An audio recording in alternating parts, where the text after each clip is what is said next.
Good evening. Welcome. Sorry I'm a few minutes late tonight. I am twice over a few minutes late. It's 9:06 where I am. So apologies, but here we are. I will do my best to make up the 6 minutes on the back end of this, depending on how long the calls go for. It's difficult to time the calls, of course. If you're new here, this is a very different place for the history of this channel. This is not entertainment. This is not entertaining. This is a community. This is a place where we take anonymous callers for about 2 hours, and we just open the floor to anybody who calls in. So long as they follow a couple rules, we will have approximately a 30-minute conversation where the chat and I will hear you out through any difficult experience you're going through. This is a place to share things that might be difficult to share with other friends or family or even a therapist, because we provide you anonymity. I can't call the police on you because I don't know where you live. This is why if you reveal your name or location, I will toast you, which means I hang up. It sounds like this. We try to keep it light because I'm hanging up on you, but again, it's for your. It's in an effort to protect your anonymity that we do this. I'm not trying to be rude. If I hang up on you, please call again. Omit your name or location. It happens more often than you'd believe, probably, for how long as we've been going. It's crazy to me that we still have to toast people, but we do it for you, so that if you say something that you wish you hadn't said like 5 years later, that's why we do it, so that you can feel completely safe here talking about whatever, and that you can rest assured knowing that I don't know where you are, I don't know who you are, I don't know who your family or friends are, and all that good stuff.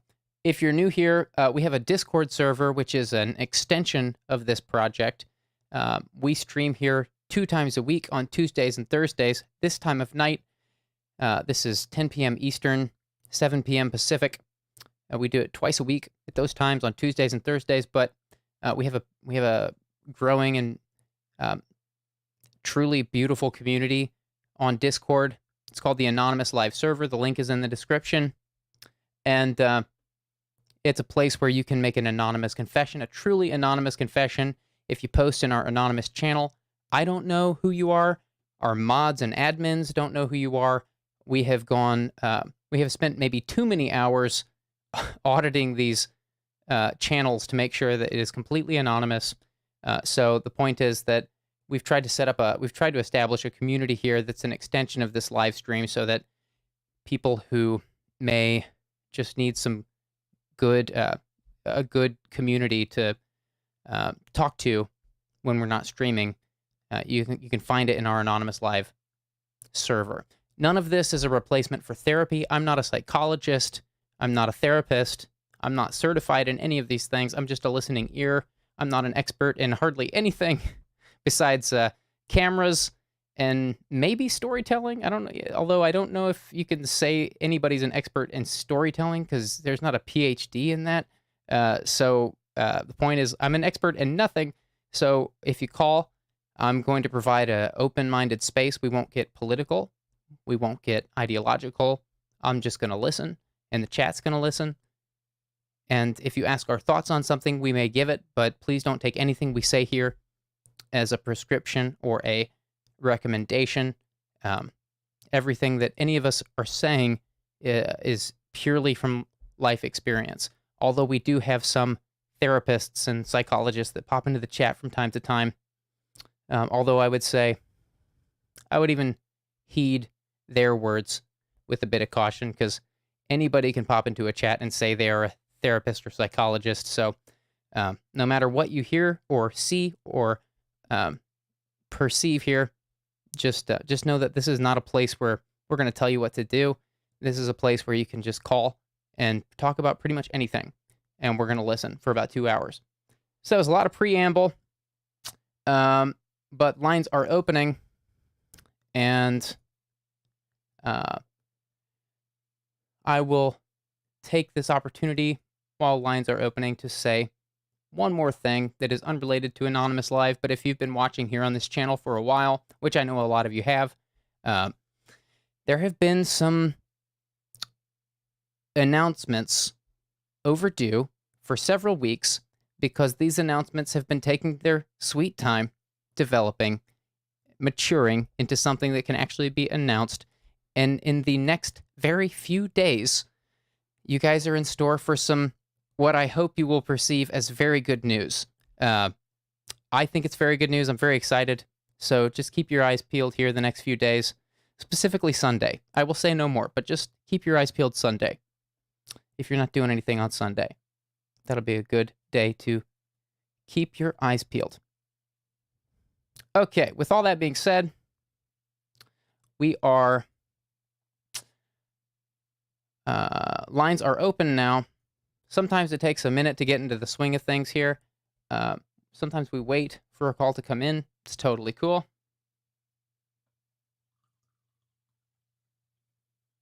I'm having some lemon water. This is my jam. What if I was actually drinking jam? That would be quite thick, quite dense.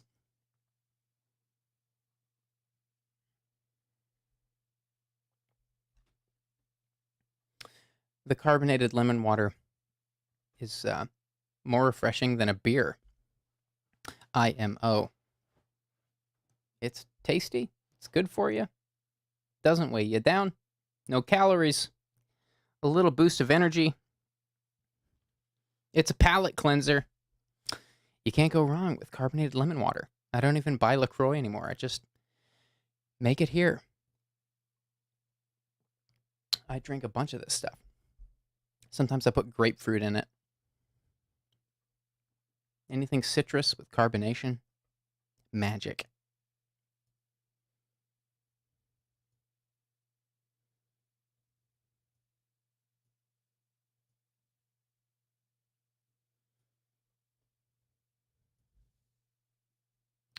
I am pretty sure the lines are open. I had to do a couple software updates today.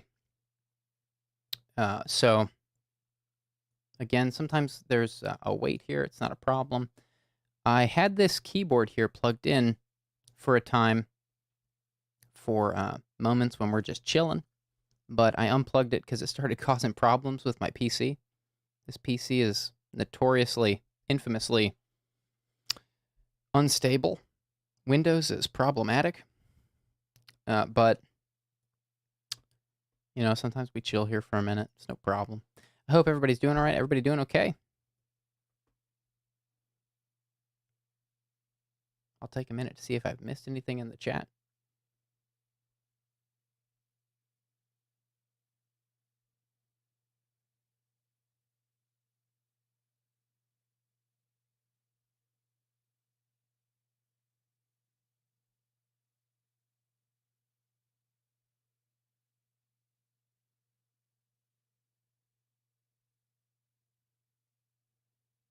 Having trouble reading your username, but MARK2167 says, really cool you're still doing this. My guess would be you watched one of the first couple episodes where everyone was trolling me, and I became overwhelmed based on the chat there. That would be my guess. Yeah, in light of the first two episodes, I'm surprised I kept this up, but I believed that there was something to this that was valuable. So I kept it up, even though the first couple episodes were a complete train wreck. I've joked a couple times that those first two episodes should just be retitled Toast, because pretty much everyone got toasted. And I got really upset at a couple people, because I was just like, give me a break. Like, people are trying to call in here with real stuff, and some people were calling in with some really just asinine comments. So, yeah, it was more than I was expecting, more than I was prepared for. But yeah, here we are. We're still doing it. I hope to do this as long as I'm living, because I really do believe that this is a valuable, at least until it is no longer necessary. At least until nobody ever calls in, because the dream with Anonymous Live is that at best it'll be a nonprofit for a dozen years, maybe a slightly longer. But like, there's nothing really novel about this project. Is my point that at best case scenario, people pick up on what we're doing here and realize that this is just what friends do. I started this project because it's strange to me how few friends are actually capable of providing a safe environment for people to share about difficult experiences and challenges. So that's why I started this. So yeah, it is kind of crazy that we're still here, but not that crazy. It'll be crazier if we're still here in 30 years, because the hope is that people just realize there's nothing actually that crazy about this. This is just what friends do.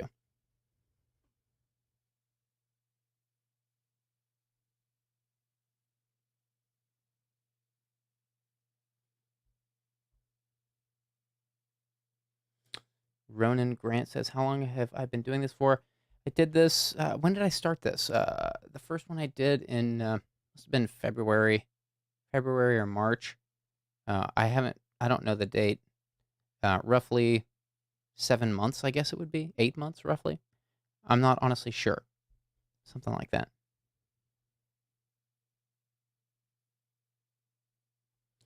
Beanbag says, has there ever been a night with no callers? No, there's never been a night with no callers. There have been nights like this where it takes a few minutes for where we're waiting at different times. Again, that's why I actually added this keyboard here, because I was hoping to kind of add a segment where when we're waiting, I can just doodle and like we can chill out and have a little palate cleanser between calls, because sometimes people call in with really deep stuff, and so I thought it might be nice to have some little doodle sessions between calls. But the last time I plugged this in, this keyboard, which admittedly was several weeks ago, I haven't even attempted to fix it in several weeks, because the last time I plugged it in, it just completely freaked the system out. I don't know why. All I know is that Windows is not, we switched from a Mac into Windows, and Windows is not known for stability or consistency. Like you have to, if you're very comfortable with Windows, from what I understand, everything can be fine. But I am not very comfortable with Windows. I am moderately comfortable with Windows. I'm primarily an Apple user, Mac user. So the hoops you have to jump through to get Windows to cooperate is a little too much, in my opinion. It's a little too programmery for me. Things just make sense on Apple. On Windows, you have to kind of like guess what the computer wants, which seems a little counterintuitive, in my opinion, for a calculator. It's like, what else is a calculator for? A calculator is supposed to calculate. This is a giant calculator. Shouldn't it? This is the most powerful machine in my house. Shouldn't it just calculate things? I guess not.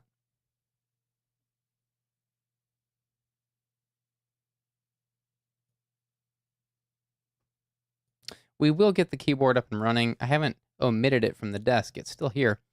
I'm dusting it off. It's literally collected some dust because I haven't touched it in a while. I'm scared of you, keyboard. But it'll I'm gonna get it working. I'm gonna figure out what it needs. I'm dusting it off because I'm pampering it. I'm saying, what do you want? It has collected a formidable amount of dust, I would say. But I will get you working. You will cooperate. I will massage you into cooperation. You will see. I just want you to do your thing. That's all. It's got so much dust. Here I am dusting the keyboard on a live stream instead of playing it.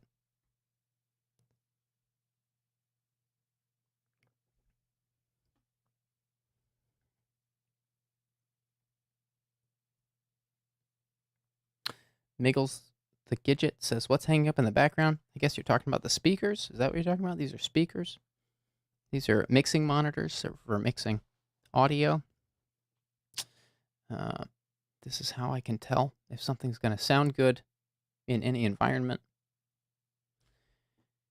And these cooperate, but for some reason the keyboard doesn't. I don't know why that is.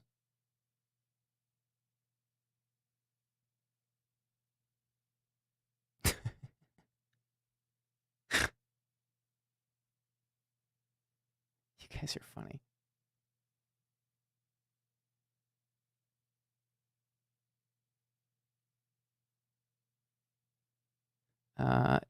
Don't hassle me, bro says, what kinds of things do people talk about when they call? It's really, honestly, very, each call is very different.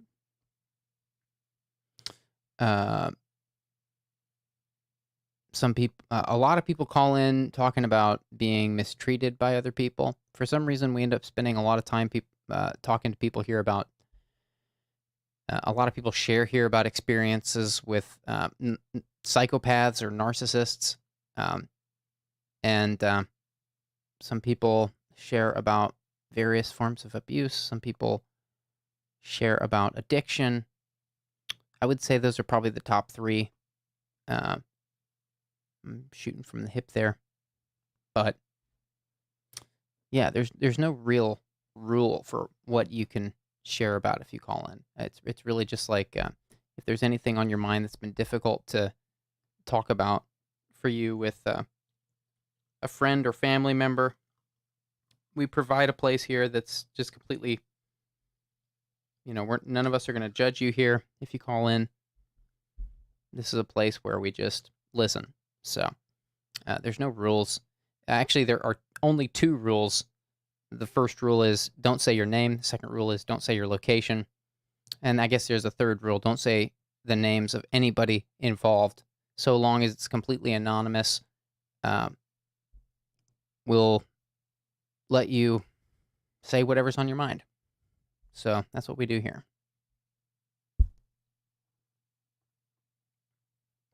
I am spilling water.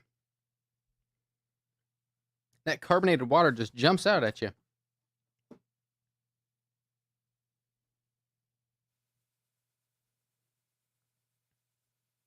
Hello, thanks for calling. Hi. I'm a big fan. Been subscribed for a while. First-time caller. So I am making a video game, and it's coming out pretty soon. It's getting published, and I was wondering if you have any advice, because I've never done something like this before. So. So are you? What's the deal? What's going on? Well, it's an NES game, old school type. So it kind of needs a physical release if it wants to get anywhere. So I was just wanting to know if you had any advice on ways that I could announce it or get it in the public eye. I see.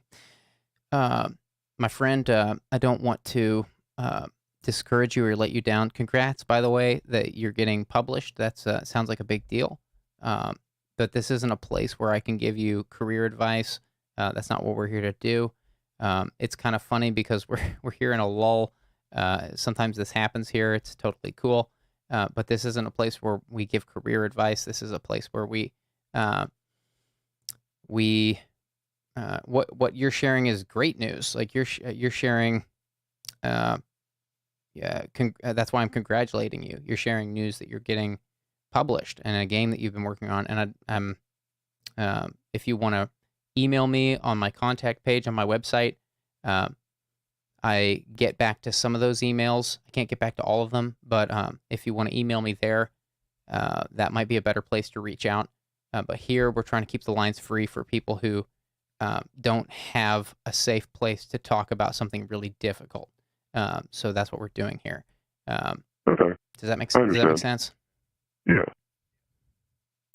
All right. But congrats on your game, and wishing you the best on developing that further. And you can, like I said, you can email me through the contact page on my website, and I'll keep an eye out for your email. That sounds interesting. I want to hear about it. No problem. Thanks for be nice. All right. Good night. See ya. Yeah, just so everybody knows, we're here. We have a. It's no disrespect to the last caller. We are here doing a very abnormal thing. As I said, it's not popular what we're doing. The goal is not to be popular. This will probably never be popular, but the point is to provide a safe space for people who have something that is plaguing them that they can't, that they don't feel safe sharing anywhere else. That's why we give you anonymity. That's why we ask that you don't share your name or location. Again, like, no disrespect to the last caller, but this isn't a place where I'm going to give you advice, especially career advice. Some callers call in and ask for my thoughts on things or the chat's thoughts on things, and it appears that on occasion some of us have been able to give good suggestions on specific situations because of our own life experiences. But this isn't a life advice show. This isn't a career advice stream. This isn't a place where we're gonna. It's not a relationship advice stream. This is a place where we just we try to create a safe place for people to share about really difficult stuff that they don't feel like they can talk about anywhere else. So that's what we do here. Again, it's not popular. It's not entertaining. It's not entertainment. It's not the goal here. It's actually part of the.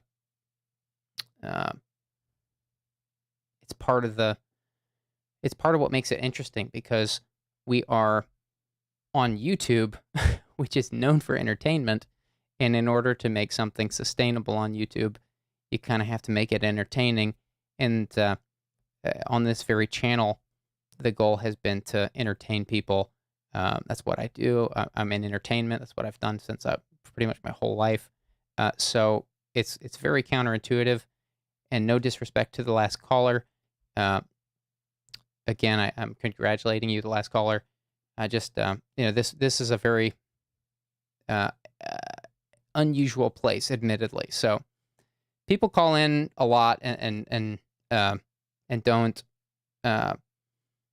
It seems they're not quite sure if they're using it the right way, and it's totally cool. It's no disrespect, but we're here to, even if there's lulls, and there are going to be lulls with a stream like this, and because it's actually good news if there aren't people calling in. That's the counterintuitive nature of this stream on YouTube, an entertainment platform. That if nobody calls in, that's actually really good news.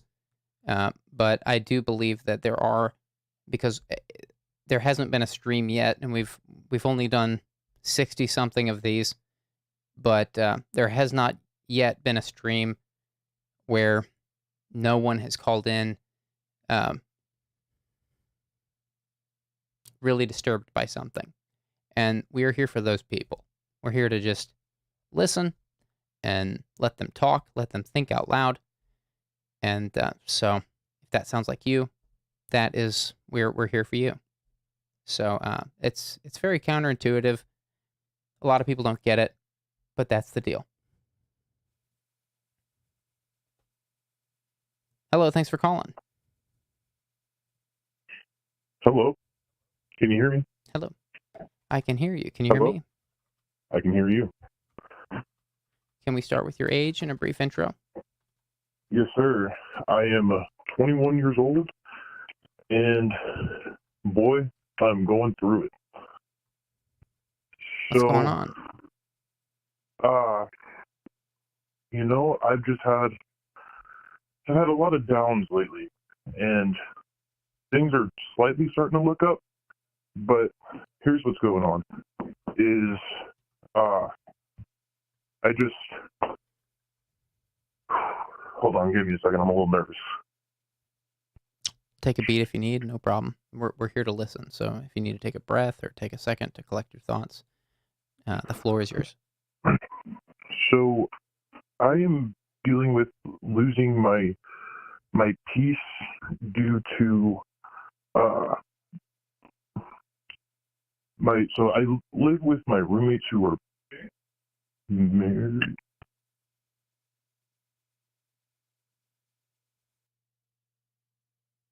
Hello?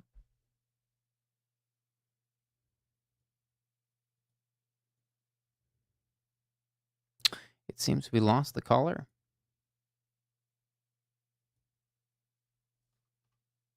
Let me see if I can find the last call we connected to.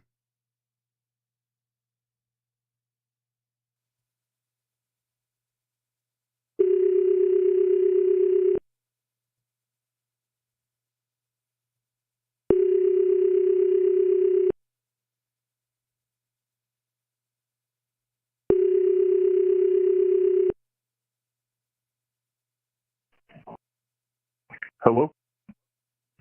Hi, are you the caller I was just talking to? Yes, sir. I lost you. I don't know what happened. If it's not a good time to talk, we can talk another time, but it sounded like I lost you. Yeah, I think that's what happened. I'm in a spotty signal area, so. Okay, no problem. So you're living with a married couple, is that what I gathered? Yes, sir. And I'd lost my job, and then I haven't had work until here recently, which I'm getting ready to start a new job. But what I'm calling to talk about is it's a very stressful situation. And yeah, actually, now is not a good time. I'll have to call back again later. No problem. Call again anytime. Thank you, sir. Good night. The caller had some, it sounds like they were in a not a good situation to talk, which is okay. Hello, thanks for calling. Hey, I actually got through, didn't I? Yeah, here you are. Can we start with your age and a brief intro? Yeah, I'm 27 years old. Okay. And So I what wanted brought you to to call tonight? So today I had a therapy appointment, and I was trying to tell her that. So I'm in this part of my life where I've been to school a couple times, and I've worked multiple jobs, and I'm not really getting anywhere. And I was dealing with drug addiction for a while, and I got beyond that, and I kind of came to this thing where it's like I can do whatever I want because I'm sober. I should be able to achieve anything, right? Because now I can actually set my mind. When I was using, I could only think about one thing at a time, and that was using. I constantly filled my thoughts with that. And, well, so now I'm sober. It's only been a little while, 4 months. But now it's like I can do anything I want. And so I am going to college now. I'm really passionate. I really know what I want to do. And, I'm trying to tell you this is, I'm going to try really hard at college. I'm almost 30. And I'm going to, it just kind of feels like my last time to go to college. I'm getting a little too old to be going to college. So, I know. It's like, it's age is a da-da-da-da, but, it's like, I don't want to be like, oh, I'm the guy who's going to college soon, and it's like I'm 35, But anyway, so I'm going to college. There are some things I'd like to study in college, and I'm 35. What are you talking about? Sorry, guy. Hope I didn't burst your bubble there. No, I'm not offended. No. I'm just saying it's better late than never is all I'm saying. Yeah, true. Well, anyway, so I really like this therapist. I've had her for 6 years, and I Okay. love her to death. And, you know, I think about her all the time, and it's actually kind of sad, in my opinion, because, you know, I think about her I like to apply situations. I like to apply her in all these different situations.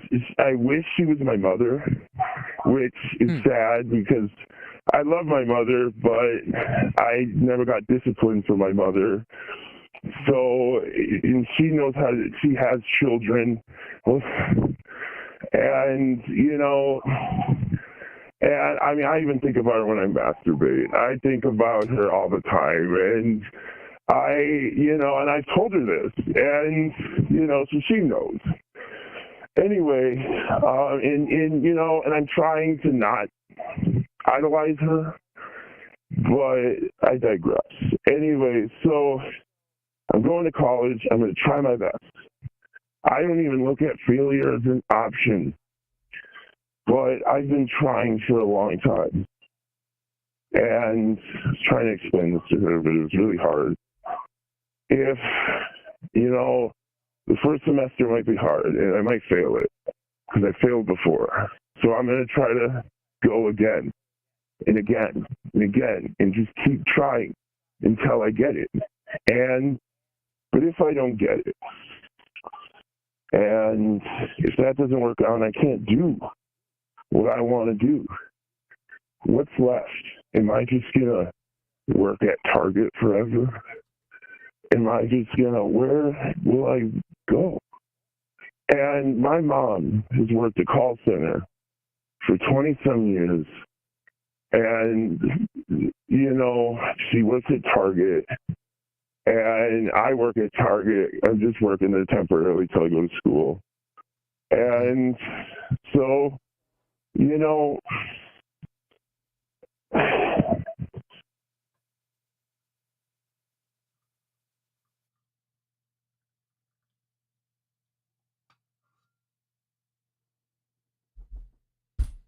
Did we lose another caller? Seems like we did. And now a bunch of calls are coming in. I'm going to try to find the last caller.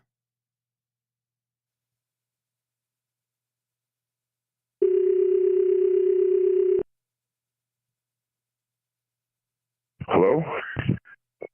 I think I lost you. Are you in a good area? Goodness. I will try one more time. Maybe they don't want to talk, which is totally okay. Oh, they are calling back. Hi there. Are you in an okay area? Yeah, did we get disconnected? I'm sorry. It's okay. Hello? Yeah, we're here. So We're tracking. Where did I leave off? You were talking about. Well, anyway, it sounded like you were going through some transference with your therapist, and then we were talking. So no, I'm not going to be one of these people. I work at Target. My mom has been doing this her whole life. She's lonely, and I don't have a girlfriend. So hang on, I need to butt in real quick. Usually we don't love when people say where they work, but because it's Target and they're a massive corporation, I feel like it's fairly ambiguous enough for you. So, but just don't get any more personal than that. That's kind of what I was thinking too. Yeah. So I'm glad we're on the same page. Too. Yeah, great. Okay, great. Yeah, because it's like saying I work at Walmart. Like I don't know how many Walmarts there are. That's but anyway, so no, what I'm gonna do is I'm gonna go and I'm gonna buy a gun and I'm gonna fulfill my legacy and I'm gonna kill myself. I'm going to go, and I don't know why I want to do it there. This isn't a thing you should do to people you love, but I know her address. It's funny. I was able to do some looking up through her husband, and I actually found her address. And due to some YouTube videos that I watched, I know what her house looks like. So, and I've seen her family and everything. And I'm going to go to her front yard. I'm going to say, hey, you need to come out here. I'm going to blow my brains out right in front of her fucking house. And I hope she takes me seriously then, you know, because I'm not going to do this little shuffle of America. I'm going to do what I want to do passionately, and I'm going to succeed as a matter of life and death, or I'm going to die. And I don't care, okay? I've done a lot of psychedelics. I've done a lot of drugs. And I have an idea of what happens to us when we die. And I don't like to say that I do know, but I don't care.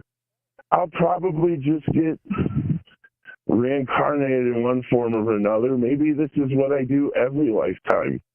Also, the reason why I do this is because I am kind of a stupid person, okay?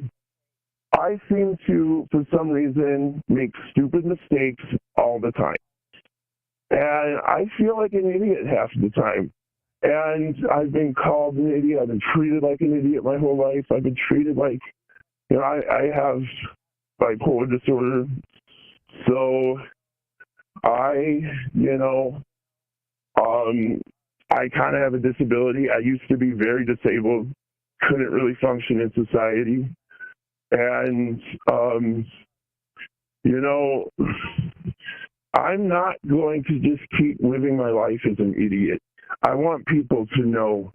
I want to fulfill my legacy. I want people to know that he took life into his own hands. He didn't let it do it to him. He didn't become it. No, he either succeeded or he died like a man. So I don't really want your advice. I just wanted someone to know.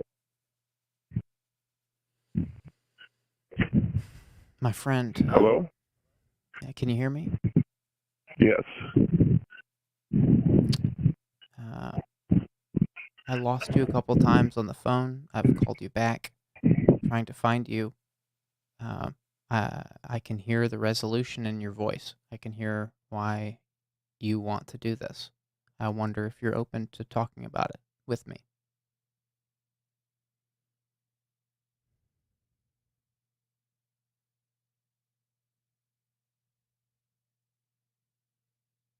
Are you still there?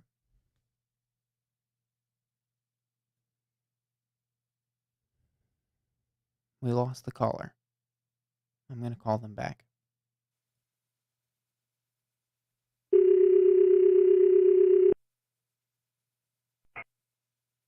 Hello?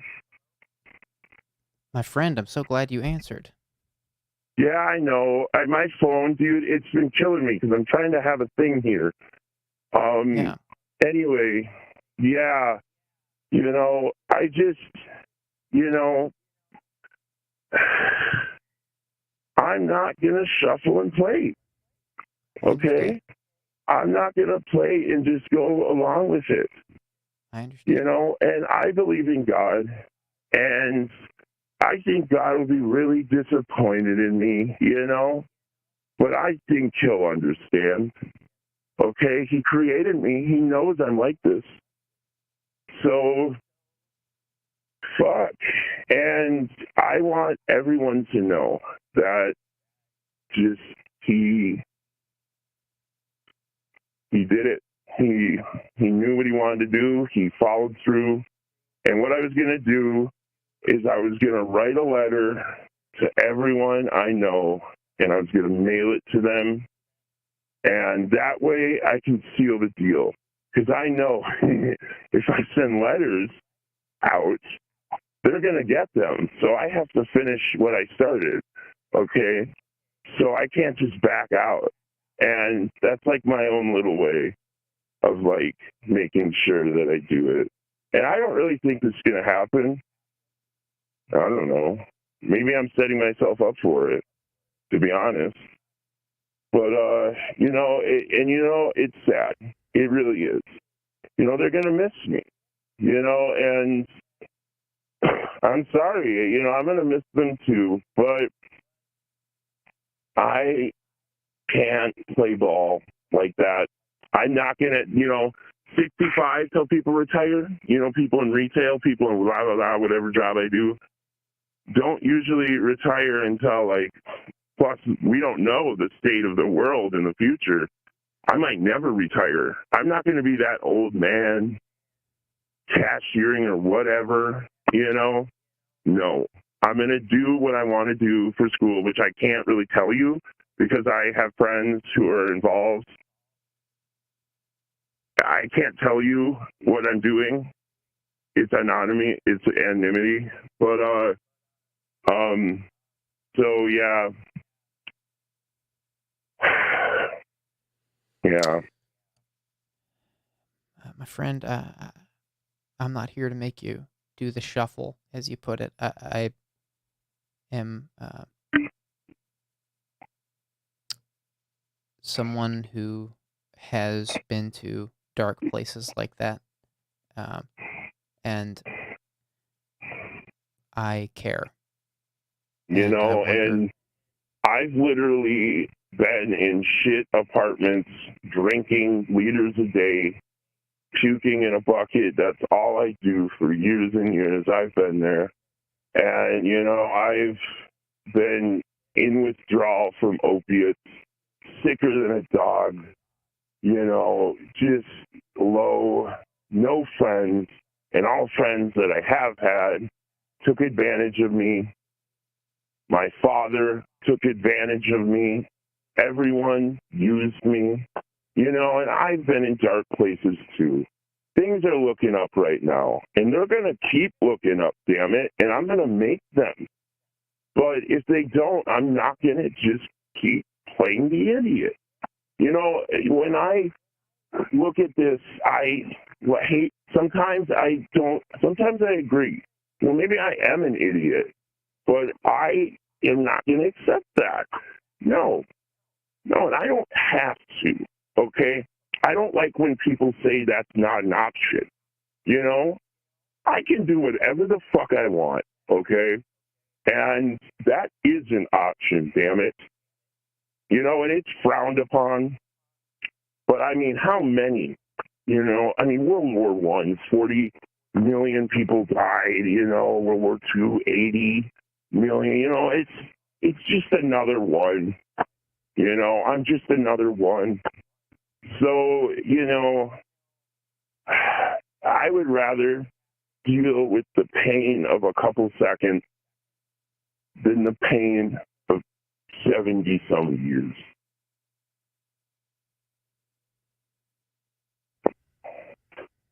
I can tell that, number one, you're not an idiot. Yeah. I don't know where you heard that from or where you got that impression from, but you're not an idiot. Yeah, I like to think that. I mean, you know, if I study hard enough at something, I feel like I can, you know, and I think that's true for just about anyone. You know, if they really, really put effort into it and study, and put extra time and effort into it, they will get it and they will succeed. And I'm a firm believer of that. I'm not giving up. Hell, if anything, I'm trying harder. Okay? Right. But I'm making this a life or death situation. I'm going to do what I want to do. And if I'm not good enough, then it's just that. Then I really am not good enough. I like to think I'm good enough. You know? Well, I we like live. to think that. From the sound of it, you are. We You are know, living in a really. She didn't really take me seriously today. She kept saying along the lines, I mean, she speaks in a manner where it's not direct. I mean, it is, but she's kind of saying it's just a feeling. It's just a feeling. No, it's not just a feeling. I'm not just feeling depressed. I'm not depressed. I take antidepressants. My life is great. I just got sober. I'm happy as a cucumber. Okay? My life, I'm not depressed. This isn't depression. This is a solution. I hear that. Okay? This is a solution to a problem. I'm going to succeed or I'm going to end it all. So it's a life or death thing. So when I do homework, I'm gonna really make sure that I do it right. Shit. Can I ask a couple questions? Shoot. It sounds like you have experienced people who've made you think they think you're an idiot. That's my first question. Is that true? Where'd you get that idea from? Why else do you think people think you're an idiot? You know, I'm not one to say that to myself, but to be honest, I do make a lot of stupid mistakes. What is an example? I don't know. It's still, I like to laugh it off and just think that these things are just God being quirky. And, you know, it's just a joke. Because, like, you know, I can be rather oblivious. Maybe that's a good word for it. I mean, it's a lot of things. Example, I'm putting an object away at work. And the object does not fit in the place I'm trying to put it. So I asked my boss, who's incredibly busy, and I hate talking to her because she's busy, and she's very nice. And I said, this isn't going to fit here. So she just turns it a certain way, and it fits. And I'm like, she's like, yeah, it fits. And I'm like, oh, my God. I'm like, and, you know, that speaks 1,000 words, because that's just how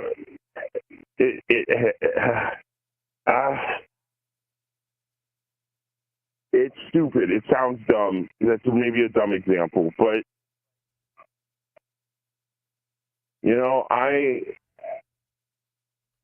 don't know. I don't know, man. I don't know.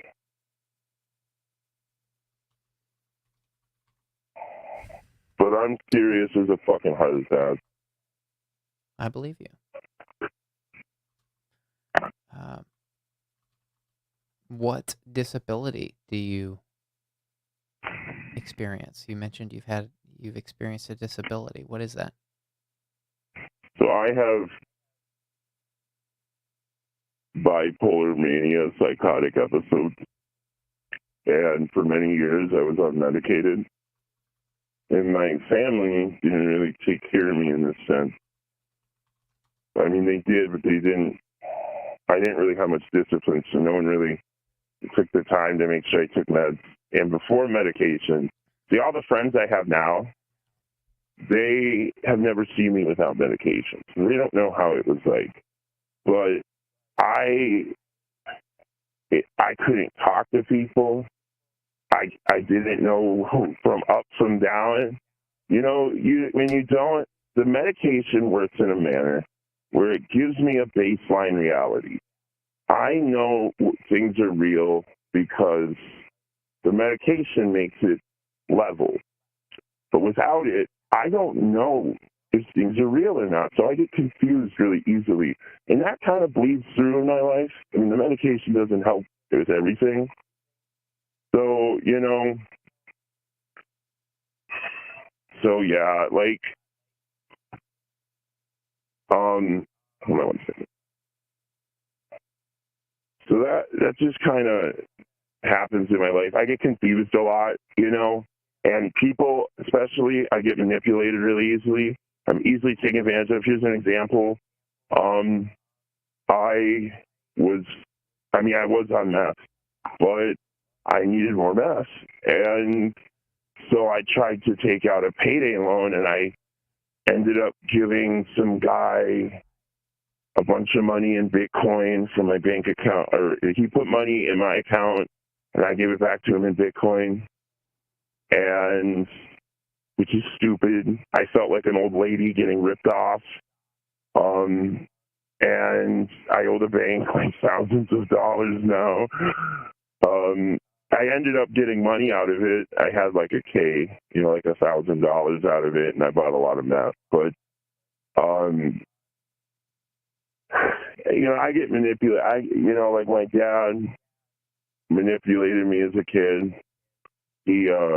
I had these girlfriends of mine, kids I knew for many years, and he basically date raped them. He convinced me that, like, he loved this girl. It's a long story, and I really can't get too into it, but, and so he manipulated me, and then, my mom just assumed that I was going to die because I was taking copious amounts of drugs, so she just ignored me, and,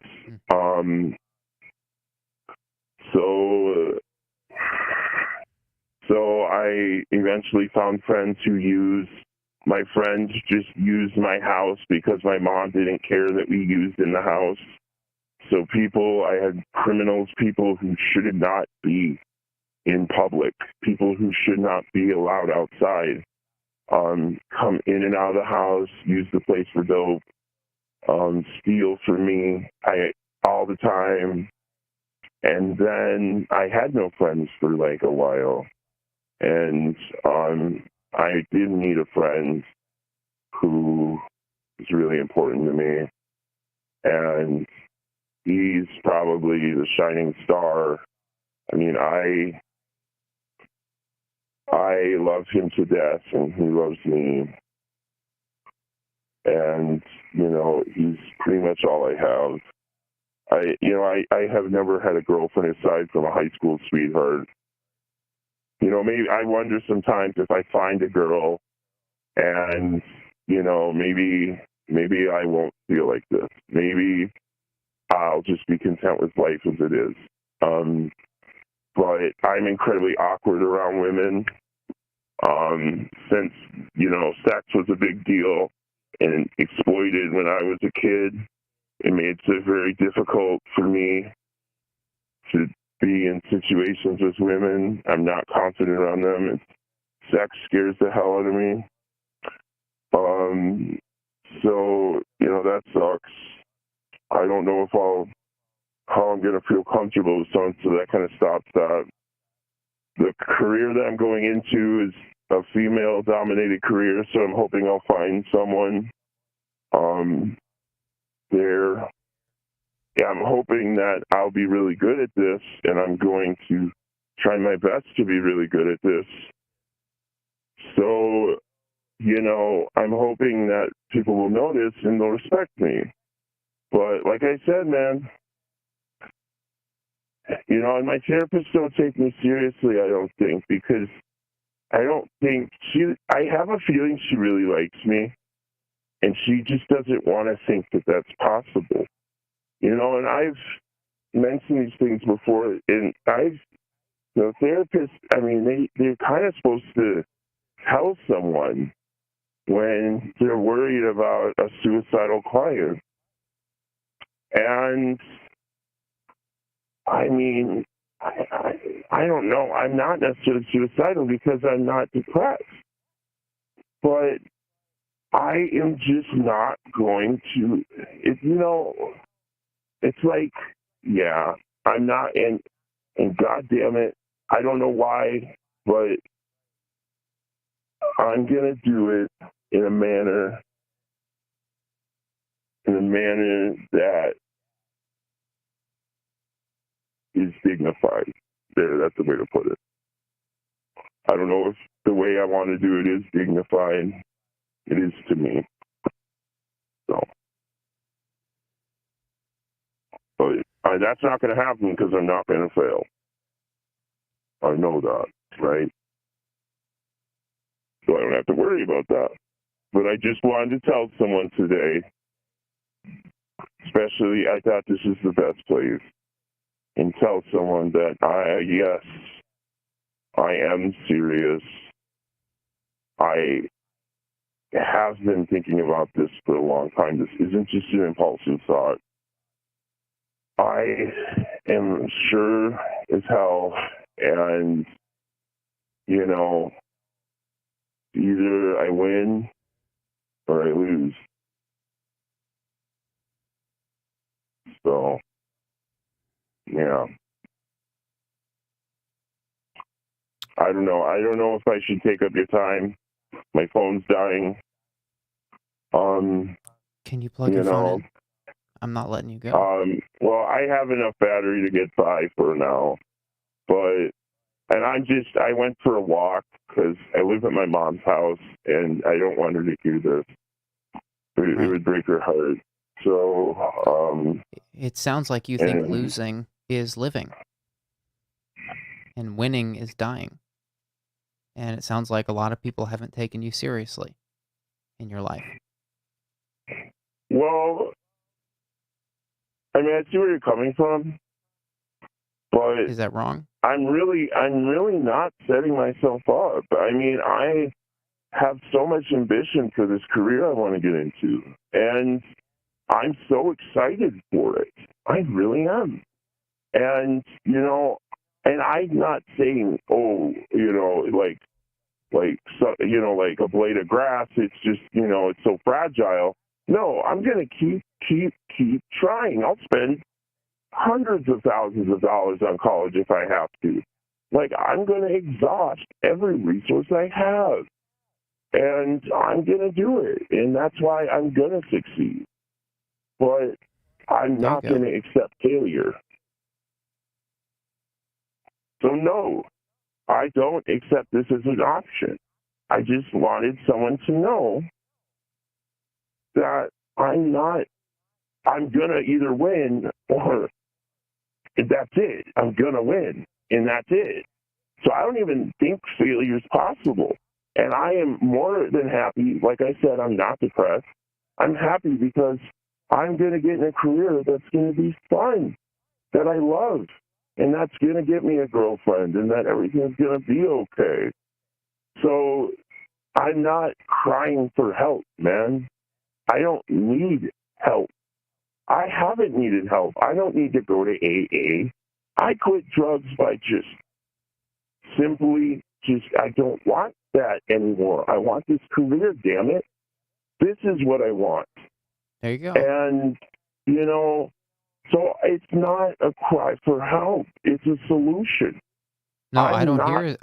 I hear you. I fully hear you. I get. I'm not trying to, but I'm just saying, you know, I'm not planning. But it's not a solution. It's not a solution, though. You see, you know, people, it's not a popular opinion, that's for sure. But well, I'll put it. Let me put it a different way. I've been listening. I've been trying to just listening and let you just talk because we all care about what you're talking about. We don't want to.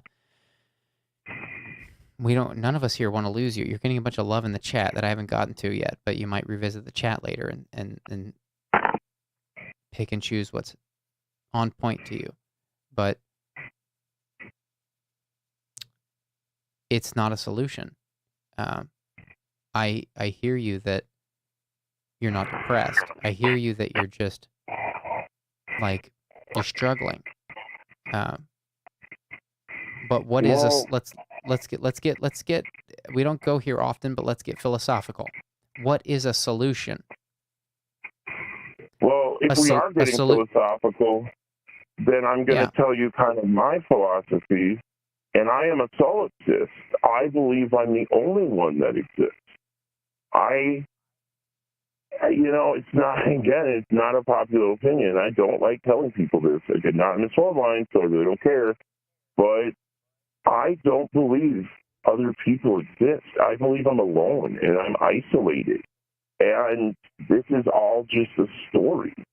And God is just drawing every day. He's writing this thing. And I don't even believe free will exists, possibly. So I'm not saying Sure. I have no choice, but I'm just saying whatever happens was supposed to happen.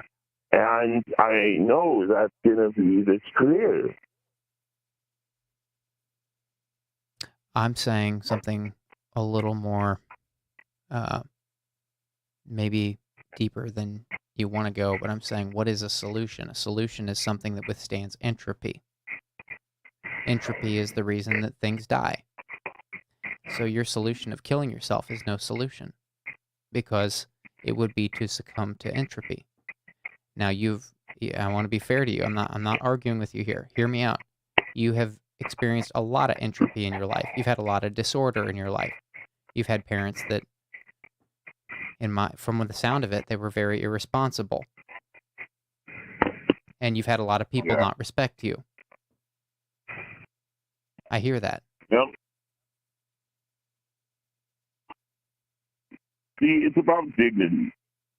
I look at a life,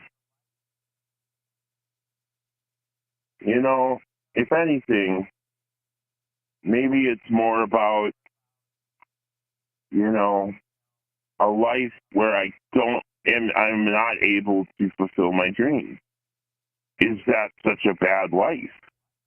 But that's the thing, is if I can't fulfill my dreams, I want to go out with dignity. I want to fulfill my legacy. What does that mean, legacy, in that context? I don't follow. Legacy of what? I don't know. There's something about that. It's just. It sounds like you've romanticized it. I guess that's one way to put it. Here's my next question, and I don't want you to think I'm not arguing with you. I'm trying to understand. You've had a lot of people in your life who've not respected you. Is there some element of dying in this way that feels like, now they'll get it. Now they'll see. Because if so, that's not a legacy. That's just something that you know about yourself that's true that you've yet to actually realize. This job that you talk about. I just don't want to deal with the pain of, right. Working at something I don't like.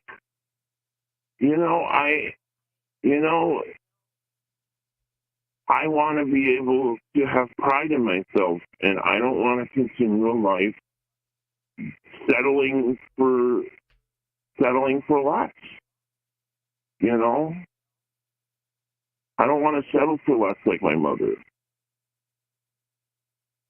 I don't want to be okay with, I guess that's not going to work. I guess I'll just have to do what it takes to survive. I don't want that. I just don't want it.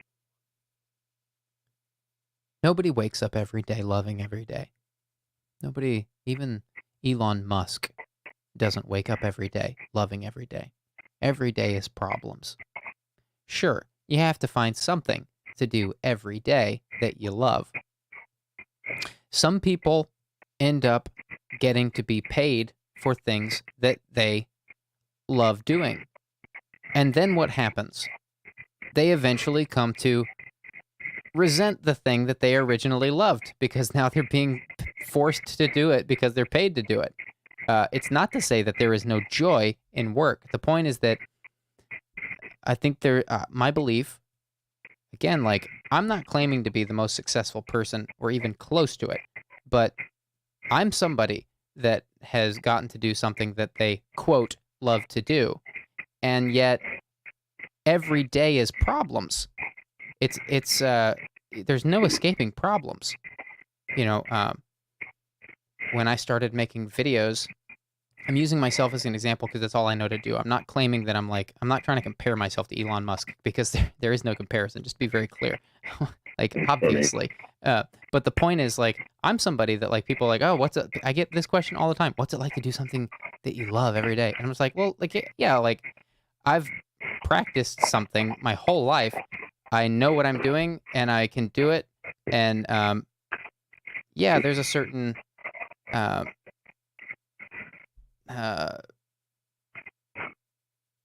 there's a certain satisfaction that comes along with that. But, like, on the daily, is it, like, satisfying? Does it make you happy? No. Whatever you choose to do with your life, you're going to face problems. That's the point.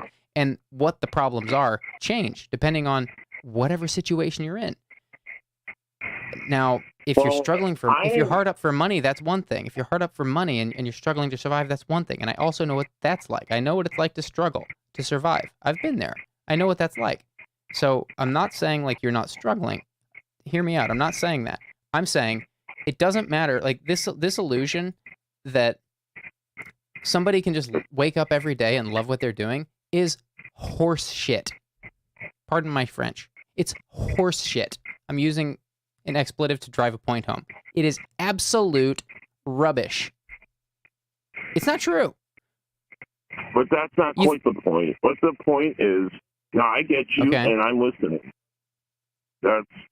I'm not, like, not listening. But what I'm saying is I'm a person who's never accomplished anything. If I could even just accomplish something, I wonder if that would just be enough. You know, it's not about doing a career I love. It's about having some pride in something. And that's really what it is. You know, if I can get a diploma, if I can set my mind towards something and succeed and be able to show people that he did it, maybe that'll be enough. Or maybe I just have to find my niche, you know? Maybe I just have to find my place. So I don't know, man, but I'm just trying to say that I'm either going to find that niche, I'm going to be proud, I'm going to accomplish. But if I'm just this idiot who can't accomplish anything, then this isn't good enough for me. And that's the point. It's not good enough if I can't accomplish anything. If I'm not good enough, I will take matters into my own hands. And I need to know that I am good enough. I need to prove to myself that I am good enough. Because to be honest, and I don't want to hear it, I am not so far. I'm only 4 months sober, and so far, yeah, I am pretty much a loser. So if I can say, you know what, dude, you're good enough. You accomplished something. Yeah. And I don't want to have to look at the small things. I'm tired of looking at the small things. I want something that I can show someone to be like, wow, that's pretty cool. Because I don't have that right now, okay? So maybe I'm getting a little off, but this is what I'm trying to say, is I want to have accomplishment. I want to have a reason to be proud. And if I can't have that, and I really am just whatever, then I'm going to go out with dignity. Damn it. Okay? I'm going to accomplish something. Something. And it's going to be big, and it's going to be something that other people respect. That's what I want.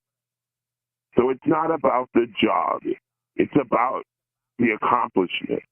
You want to feel seen. You want to feel respected. Yeah. That's a normal thing. That's it. That's a normal thing. That's really it, to be honest. Well, can I pay you some respect on this call that you are overdue for, it sounds like? You just said that you've been 4 months sober from what sounds like opioids. and I've never been hooked on opioids. I've never even tried them, but I have been very close friends with people who have been addicted to them, and I've heard people say that some of their best memories in life were on these drugs, these horribly destructive drugs. And what do you do with that? My point is the fact that you've been 4 months sober from that, I would say you're due a large amount of respect, good sir. It sounds like you're a sir. I'm sorry. I have a voice changer on. It sounds like you're a sir. But I don't know how you identify. I'm sorry. But I'm trying to say to you, that is more than respectable, what you've done in getting off opioids. So I don't know if you've not heard that yet. Maybe it's possible. Maybe people in your life don't see what you've done because to them they just think you're the guy who was on opioids.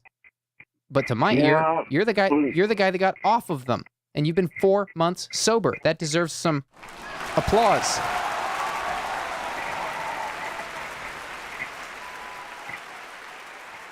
Respect. Yeah, it's not enough. Yeah, I'm proud. I am. It's not enough. You're wasn't right. It's too not enough. hard. But it's not enough. But that is deserving of applause and respect. And I believe that. I'm not just saying that. I can agree I'm with saying that. I mean that. I'm saying that completely candidly to you. That is worthy of respect. The fact that you've been off them for 4 months. Some people die that way. You did not die. You did not give up. You got off of them. You've been off of them. That takes an insane amount of willpower. And here you are, still not receiving the respect that you want.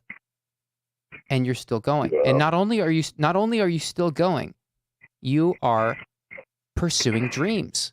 Even though you have these fantasies of how you will go if shit hits the fan, you still have this drive behind you of pursuing a degree, of pursuing a problem you can conquer, of pursuing something that will fulfill you.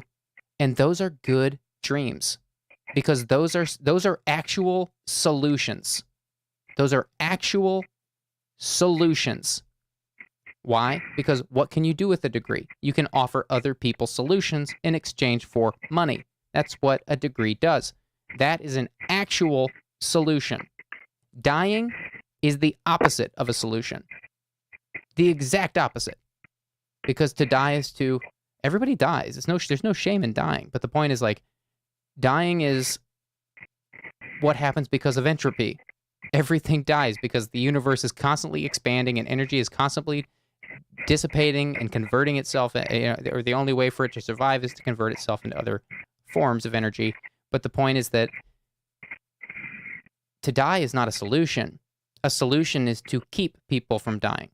And so this drive that you have, in spite of all the resistance you have faced, is so beautiful to me. And there's a lot of strength in what you're saying. And I don't know if you see it. I don't know if you see it as strength, but I'm hearing a lot of strength in what you're saying. Yeah. And maybe others don't see it. Maybe even your therapist doesn't hear it. Yeah. I agree. And I like that. And thank you. I appreciate that a lot. Because, you're right. I don't get that a lot. Especially from the people I should. So, yeah. I know. And to be honest, I think it's cowardly to some degree, of course, but it's more or less, I don't know. I just don't want to be forced to live a life of not accomplishing anything. I haven't so far. I'm going to, damn it. And if I can't, and I am unable, if I am completely unable to accomplish things, then I don't want to live it at all. And I'm not going to accept that. And that's why I'm saying that failure is not an option. I'm going to succeed, damn it. I'm going to finish this. There you go. There you go. And, you know, and that's how I look at it. And, you know, I'm not putting any respect behind that solution. I'm just saying I'm serious that I am not going to accept this not working out. Okay? There you go. And yeah. And I'm going to keep trying, like I said, and I'm going to exhaust every resource that I have if I need to. And damn it, I will. But I guess, you know, I'm not turning back. I'm not going to stay the loser junkie who was that way for many, many years. You know? Right. Good. I'm going to accomplish things, and that's just the way it's going to be. I see 100 times, a billion times more respect in the accomplishments that I want to have, you know? Right. But you have goals for yourself. You have goals for yourself. Thank you so much for applauding me for what's happened so far. I'm long overdue for that. I do agree. And, you know, I'm just serious. I'm very serious.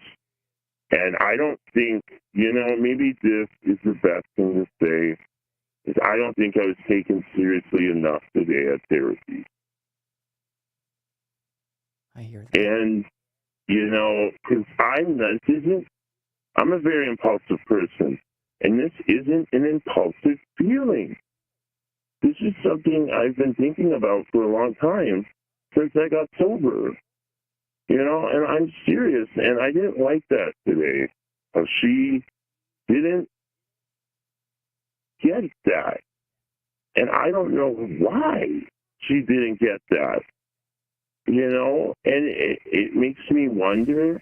I'd like to think that she just doesn't think that because she can't, because she likes me. I mean, I've known her for 6 years, and I like to think that she likes me a lot, and I'm special to her. I see her twice a week. I like to think that she does that with only people she likes. But, yeah, you know, that's really how I feel. I mustered up a lot of strength to tell her that today, and she didn't take it right, man. Now, listen, I want to say, can I say two things on that? And there's actually something from the chat I've been meaning to get to for a while, and there's so many things from the chat that I have not even gotten to, but there's one thing in particular I want to get to. But can I say two things on what you just said? And one of them will be to your side, and one of them will be, actually, they're both to your side, but I'm not sure you're going to like one of them. You'll like one of them, and you might not like the other one. Can I say two things on that? Go ahead. Which one do you want first? Well, dude, I got 2%, so okay. I'll go fast. I'll go fast. I'm out okay, in the so park. I'll say, be safe. Be safe. I'll just say, number one, don't try to shrink your shrink. That's the worst part. Don't try to shrink your shrink. Your shrink is there to listen and for you to get feedback from. And yeah, maybe she didn't give you what you wanted. Maybe she didn't take you seriously. But don't try to read into what your shrink. I use that term. I don't like the term shrink, but I used it because it was I thought that was helpful. Don't shrink your shrink.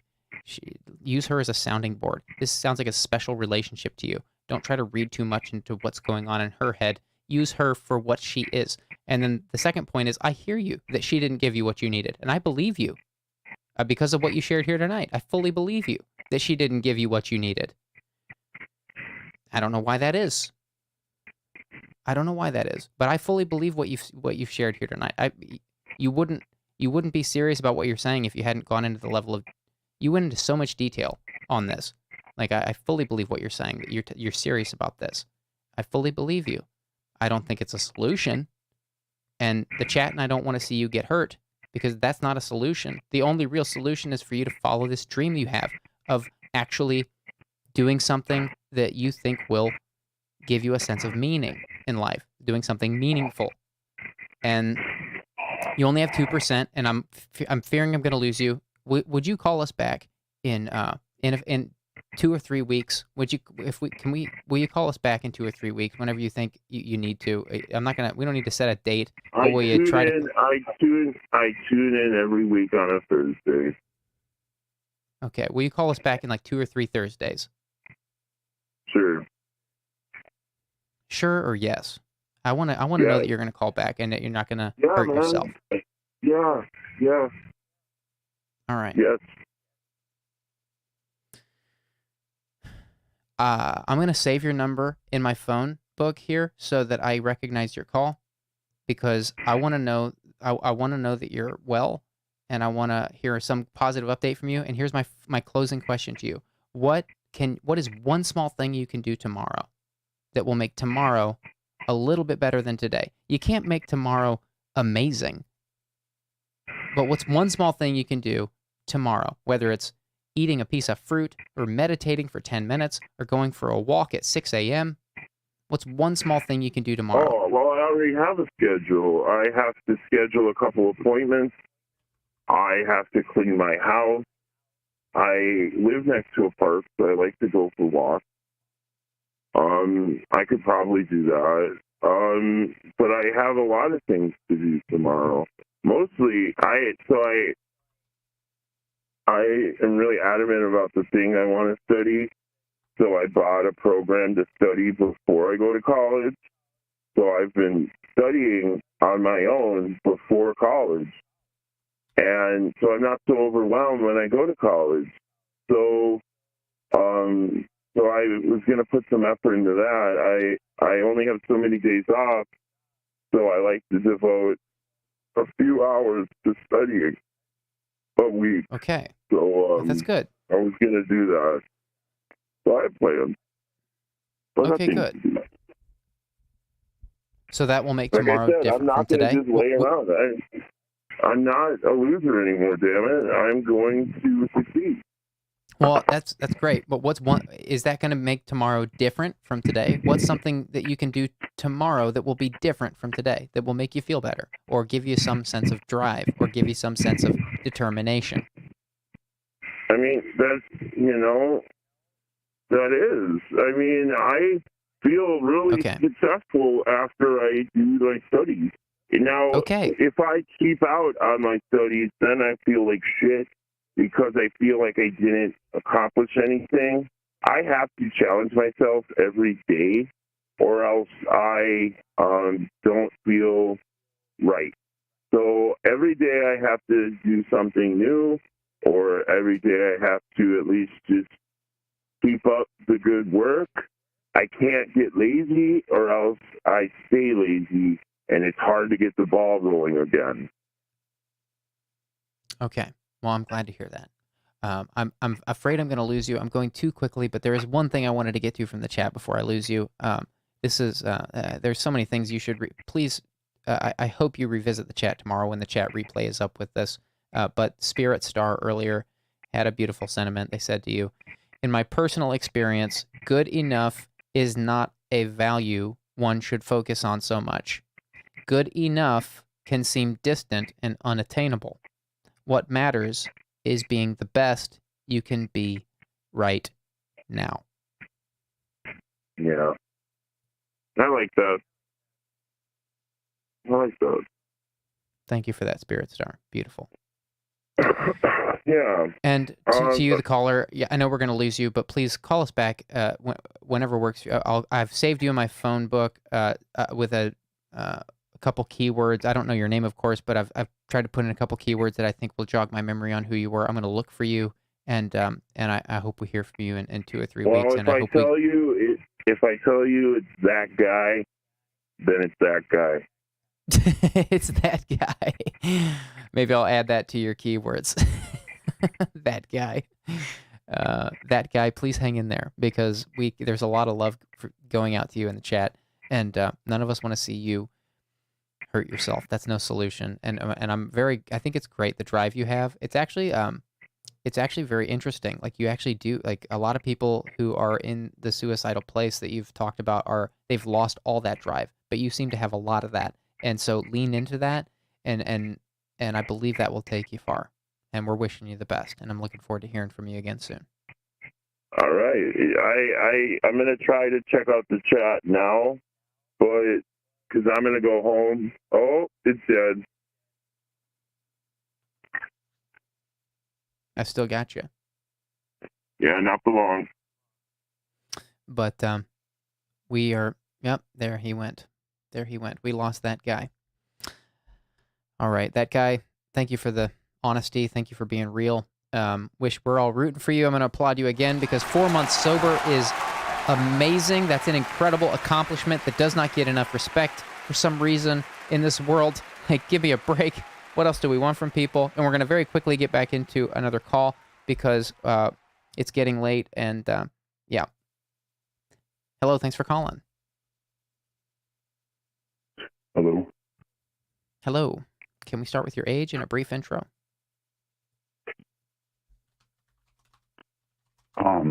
I am 25. Okay. And what brought you to call tonight? I'm going through a lot of self-development moments that I'm having problems with. I have recently learned that I am, in a very unhealthy sense, codependent, and I'm having problems with my own identity of what I want and how I want to go about life. And I've just recently gotten out of a very serious relationship with my high school sweetheart. So I'm having this feeling that I don't know how to pinpoint, but it's dark.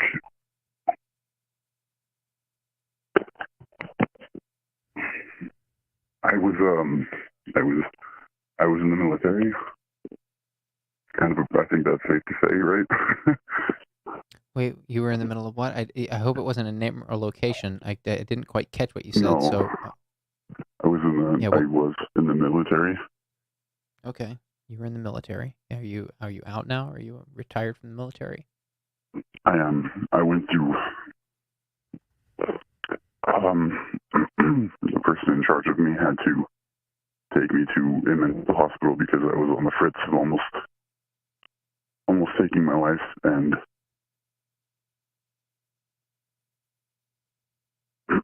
excuse me.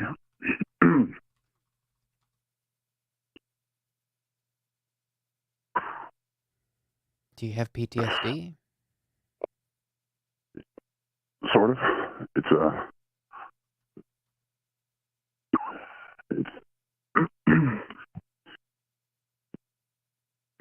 I've never put this into words before. Forgive me.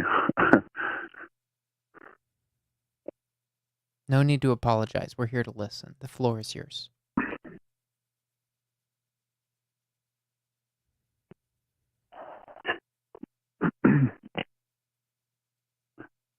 I had a plan when I was growing up. I never planned to live past 18. Never thought I would make it as far as I have. I see. And since I couldn't follow through with my own plans, that's why I joined the military. Because I figured if I can't do it myself, then maybe it'll do it for me, and my family will get a good check for it, you know. But even that failed.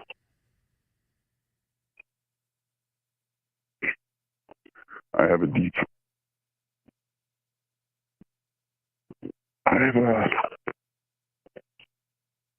have some type of a survivor soul. I just can't die. I would say so. I'd say it's a miracle you're here.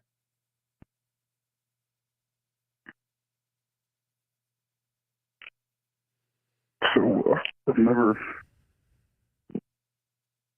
known self-care. It's always been selfless care. And it doesn't feel right to take care of myself. Interesting. No, I don't.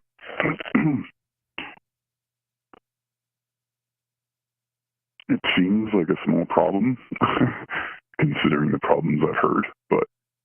No, I would say that's a considerable problem.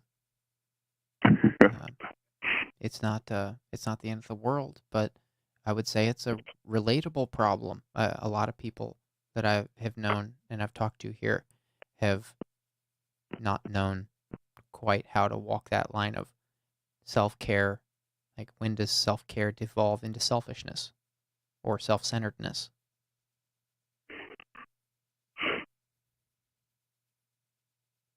Is that what you're talking about, or something different?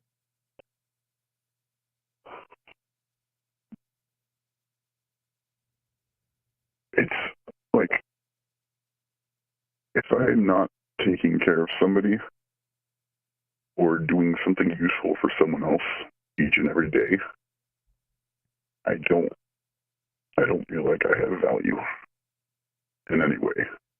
And I know this is not healthy, because some part of me knows I am valuable.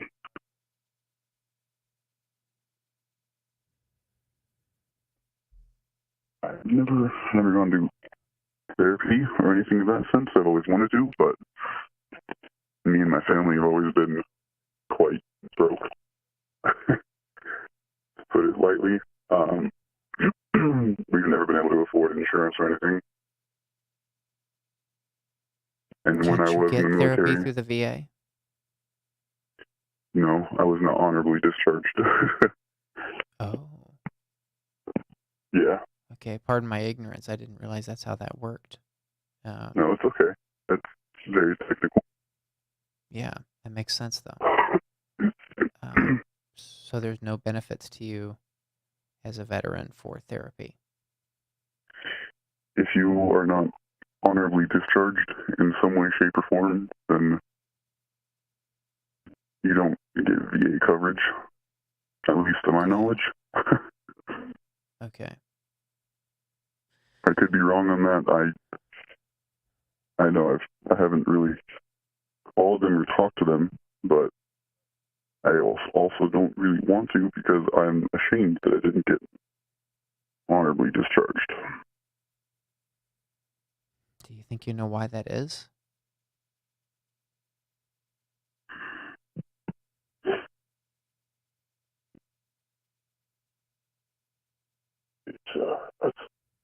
I could not fulfill the contract that I signed. I couldn't fulfill the goal that I wanted. I'm happy I didn't either. Okay. It's very conflicting and hard to describe. Can I take a wild guess at two things simultaneously? And I might be royally off on one or both of them, but I'm hearing a bunch of different things that sound... I'm going to try to get to some points here that it sounds like you're making. May I?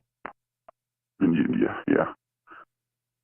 It sounds like you're saying your childhood in your family home was really rough, and the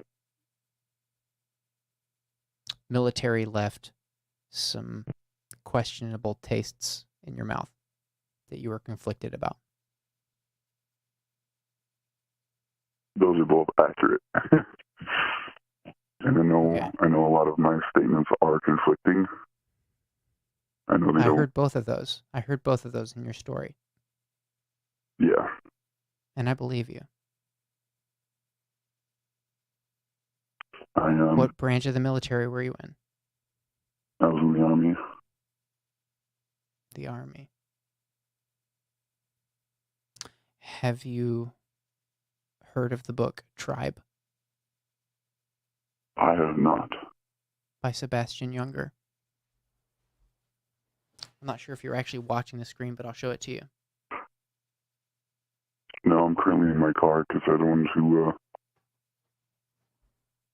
Okay, I no don't have a problem. place of my own, so I'm currently living with my sibling, and I don't see. really want to have this type of conversation around her. I understand. This is a very short book. This is by Sebastian Junger. It's called Tribe. I bought this book because I heard that this is a good book to read if you were reintegrating into civilization after retiring from the military. This book is all about that. It's about reintegrating after experiencing the military. It's 168 pages, so it's very short. I'm showing it to you here. I know you're not watching, but if you see this later, I'm showing you it's a very short book. It's 168 pages. This book I read twice because I had a bunch of military family that I wanted to be able to empathize better with. And this book is amazing.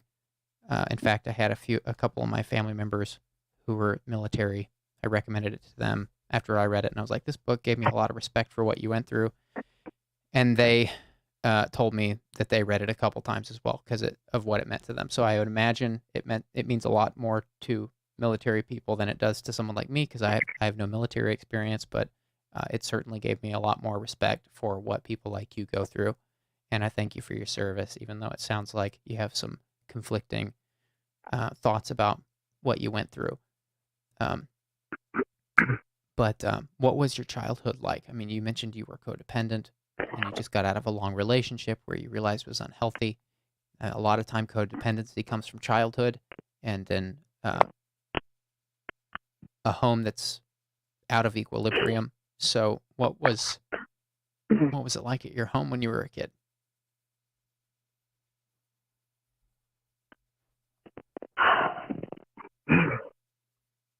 I don't remember too much, to be honest. A lot of it's blacked out, but I remember one of the core memories I have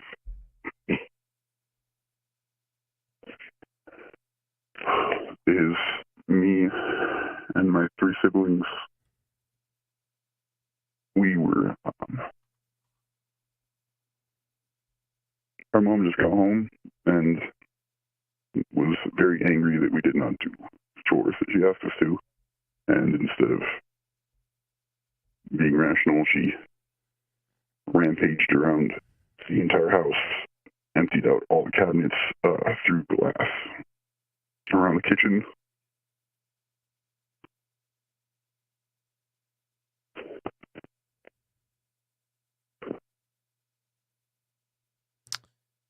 Your mom wasn't the best at handling her emotions, it sounds like. Yeah. And I didn't really grow up with a dad.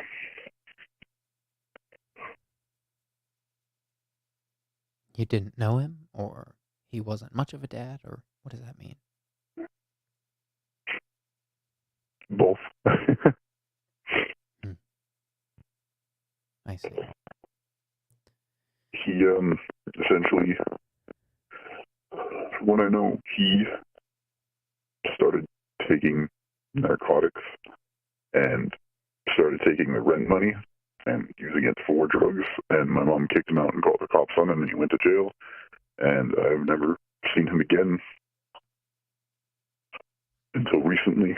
And the feelings towards him are challenging to address. Right. So do you feel this codependency maybe comes from some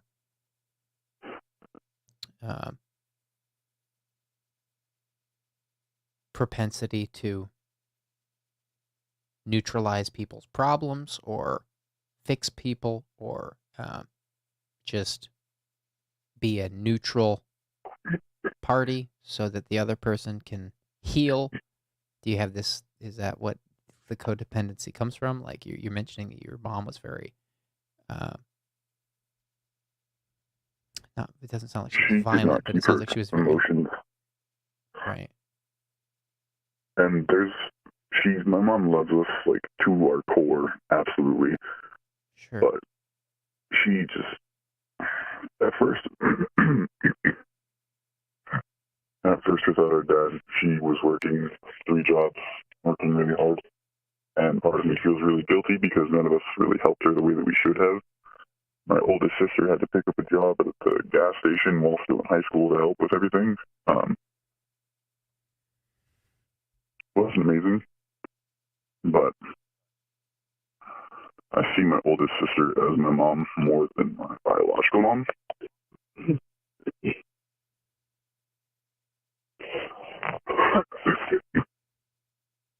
It's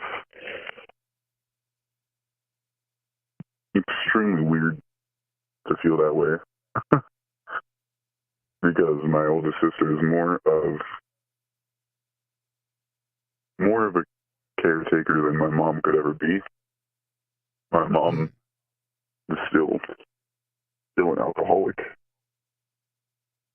She cannot stop drinking, still to this day. And once she stopped working the job, she started being codependent on whatever temporary man was in her life at the time. And that was like the best father figure I could have had.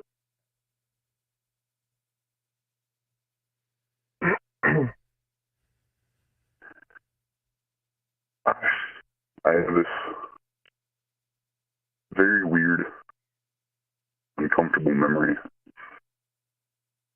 And I thought I was the only one who knew about it, but I've talked with my siblings about it recently. And I don't know how, I don't know when, but I remember waking up in a hotel room listening to my mom and some trucker just go at it while we were in the bed right next to him. I was like, I know I was at least 10 or younger. Right. It's such a discomforting memory. Like, now that I'm grown, it's not a big deal, but I don't understand why it's so stuck in my head. It's so discomforting. Mm-hmm. Did you think you could fix your ex, or that you could heal her, or him or her? I don't know who you were with, of course, but Yeah, it was her. Did you feel like you were a white knight? Your job was just to be patient and wait for her to heal and grow? Yes. That's probably the best way to describe it.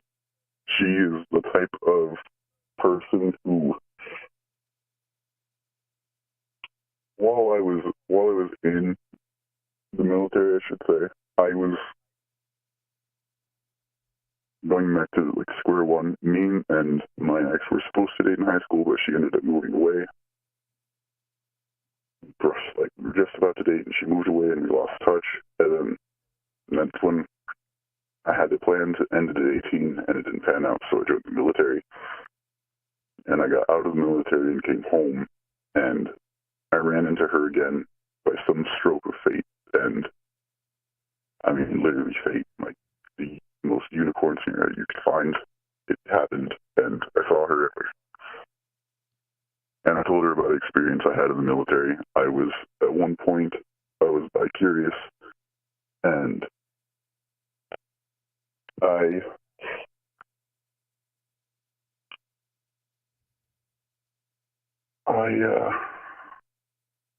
let a guy go down on me just to see if anything would even be felt, you know. And I felt pretty grossed out with myself after, and that's when I figured out I was straight. And I opened up with her about that. And she just held it against me, and she's not okay. And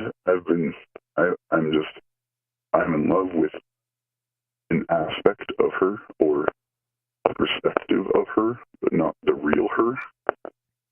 Maybe the idea of her. Yeah.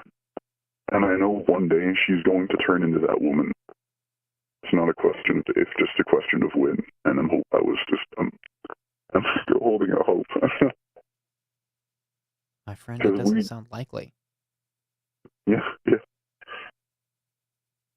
I've lost. I'm not an expert, and I don't know any of these people involved, but I've made a few guesses, and it sounds like I'm following. And if you were codependent in a relationship, and if that stemmed from you being in an abusive or neglectful household, being raised in that environment, if you wanted to die before a lot of this happened and you joined the military, and what I hear you saying now is like, I hear the voice of somebody on the phone who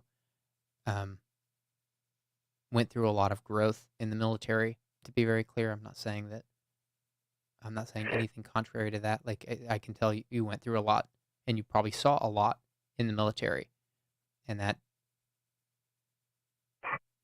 matured you. And Absolutely. I can only imagine what that is, because I've never been in the military. But your ex-girlfriend, if you are saying you were in a codependent relationship and she would hold something like you being bicurious against you while you're in a relationship with her, that doesn't sound like somebody that has a lot of empathy. And a codependent relationship, usually there's a narcissist involved. Now, I'm not an expert on this stuff. Yeah, I hear that. I'm not. That would be my guess, is that it's not you. My guess is that it would be her. I hear way too much empathy in what you're saying to be saying it of you. But just to be very clear, I'm not an expert. I'm going to recommend. I'm going to suggest a couple books for reading to help you determine where you are in life. When I'm saying things like this isn't my own work. I'm reporting the works of people like Dr. Ramani Durvasula and Jackson McKenzie, who are a couple of authors in particular that I really like on the subject of narcissism. These books have really helped me at a number of times in my life, and these are awesome books. Can I suggest a couple books for reading that I think might be really interesting to you? I've already mentioned Tribe, but that's a really short book, and I'm not sure. But I really think, like, if you maybe read Tribe. I honestly don't know what somebody from the military gets out of Tribe. I only know that I read it and was like, oh my God, my mind was blown. And then I suggested it to a couple of Marine veterans and an Air Force veteran that were family members. And I was like, I read this book and it gave me a lot of respect for you. And then they read it and they were like, that book helped me too. And I was like, wow, what an awesome book. But more on point to me during this call is you're coming out of a codependent relationship, and there's an amazing book called Should I Stay or Should I Go by Dr. Ramani Durvasula. Have you heard of that? I have not, but I don't know how you resist the instinct to not sing that. It's a great title. Maybe because it was already a song beforehand. This is a wildly popular book considering the subject matter. It has just over 1,000 ratings on Goodreads and 4.5 stars. It's a book on narcissism, specifically how to deal with a narcissist. The title is Should I Stay or Should I Go? Surviving a Relationship with a Narcissist. This book is amazing. It's great for whether you're romantically engaged with a narcissist, or you might have a boss that's a narcissist, or a family member, or a friend even. It doesn't matter. It's kind of marketed as like a romantic book, but this book has been helpful for me with people who are not romantically integrated in my life. So I'm putting this in the chat for you. I cannot say enough good things about this book. I've read it twice. Should I Stay or Should I Go? Link is in the chat for you. And there's one more called Psychopath Free. This book is by Jackson McKenzie. And these books are books about how to identify a psychopath and what to do if you do identify someone as a psychopath. And I'm going to take a second to address something, because I realize this is like I'll say a couple things. First of all, I would read Should I Stay or Should I Go first and Psychopath Free second, only if Should I Stay or Should I Go is on point for you. If you finish Should I Stay or Should I Go and you're like, wow, that book was really on point and you want to know more, then read Psychopath Free. Don't start with Psychopath Free, because Psychopath Free gets really granular, and I don't want to waste your time. But I'll also say that none of these books can like diagnose a psychopath, obviously, but this is the joke that this is like a famous joke in psychology where psychologists are like, you know, I heard this from a psychologist. They said, it's so crazy. It's 2022. We know more about psychopaths and narcissists than ever before. We've done all this research. We can pinpoint. We can identify them with pinpoint accuracy. And it's crazy. We've actually come to find that there are no narcissists. That none of them will come get tested. And it's true because like pretty much like it's like the vast majority of people that go get tested for narcissism are like empaths. They turn out to be empaths because they're like, these are the people that are like, oh, I need to know if I'm the narcissist. Like I'm having all these problems. It's like, actually, it turns out you're the exact opposite of a narcissist. You have too much empathy. People take advantage of you. The narcissists are too narcissistic for the test. That's right. Yeah, that's the joke. Yeah, for whatever that's worth. But yeah, so I hope those 3 books are on point for you. Tribe, Should I Stay or Should I Go, and Psychopath 3. I put them all in the chat for you, so you don't even have to take notes. You can just revisit the chat later and find them. I put Goodreads links for you, so you can read reviews on them before you spend money, because I don't want you to waste money or time. Only read them if you read the descriptions and think they might be on point. But I feel like there's probably something to them based on what you shared here. I feel like I followed what you were saying pretty well. Of course, I'm not an expert. That's why I gave the disclaimer on all that a few minutes ago. But yeah. I want to applaud you for being able to talk about the things you've been through the way you have. You've been through a lot. You've been through a lot of really difficult stuff. A lot of stuff that most people don't have a slot for. Not least of which being a military veteran. Not least of which identifying being in a relationship with what seems to be a narcissist. And these are things that are not easy to understand unless you go through them. So I'm applauding you because it sounds like you've endured a lot and you've survived through a lot, and I think that's amazing. Thank you. There's a video game that I end up playing once every 3 or 4 months or so. It's called Hellblade. Hellblade: Senua's Sacrifice. Okay. It, for some reason, depicts exactly how I feel that I cannot describe. Yeah, I cannot put it into words. Okay. I wish I understood the reference. I can't quite follow that one. I've never played Hellblade. But I know that feeling of playing something or seeing something and saying, like, wow, that touched me on a level that I can't quite articulate. I know that feeling. It's powerful. There's to be honest, the worst memory I have while I was in the military was there was an enlisted senior NCO. He was someone who was heavily respected, and I went to him with any problem I could ever think of.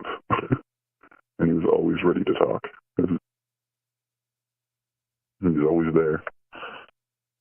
And I show up one day and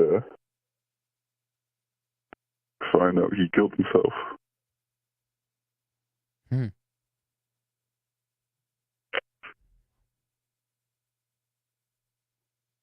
Still kind of hits deep.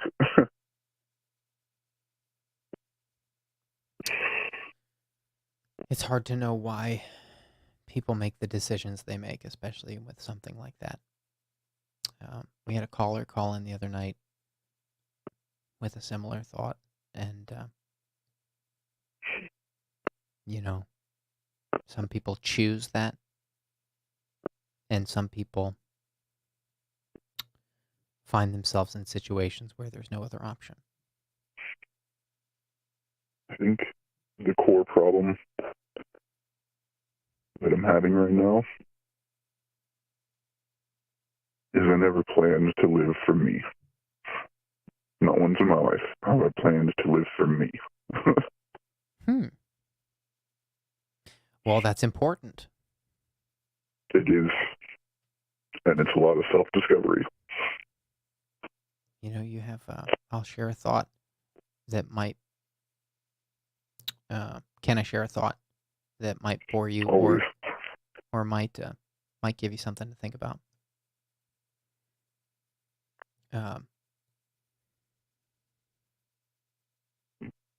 At the base of your brain, the base layer of your brain is the selfish part of your brain, your reptile brain. It's the amygdala. I like that. And reptiles have only this part of the brain. They don't have a limbic system. They don't have a prefrontal cortex. They don't have any mammalian brain. They don't have any self-aware brain. All they have is the survival brain, the selfish brain. All they have is the brain that says survive. This is why reptiles eat their kids and eat their mates. Because it's like they're masters of survival.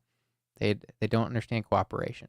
Mammals evolved later because they're much better hunters. They actually hunt more game. Why? Because they work together. They have empathy. They developed empathy, and empathy is powerful because of comparative advantage and understanding that somebody might be able to do something that you can't, and working with that individual might be beneficial. This is why mammals evolved, because they hunt more game working together than a reptile does eating their damn kids, which is crazy, actually. That's actually pretty crazy that you can hunt more game working together than by eating your own kids. It's pretty crazy, you know? That's pretty wild. And as a human, you have this prefrontal cortex that makes you self-aware of the decision. So in every given situation, you have a choice. In every given situation. Waking up, do I get out of bed or do I stay in bed? At mealtime, what do I eat? What do I feel like eating? You're in an altercation. Do I chew this person out and rip them a new one? Or do I try to empathize and neutralize things and understand where they're coming from? And these are reptilian responses versus mammalian responses. And you as a human have the choice to distinguish between those. And maybe you weren't encouraged to do that growing up enough. Maybe the military beat that out of you. I don't know where it comes from, but it sounds like you have a problem identifying when it's okay to take care of yourself and when it's best to be cooperative and collaborative. That would be my guess.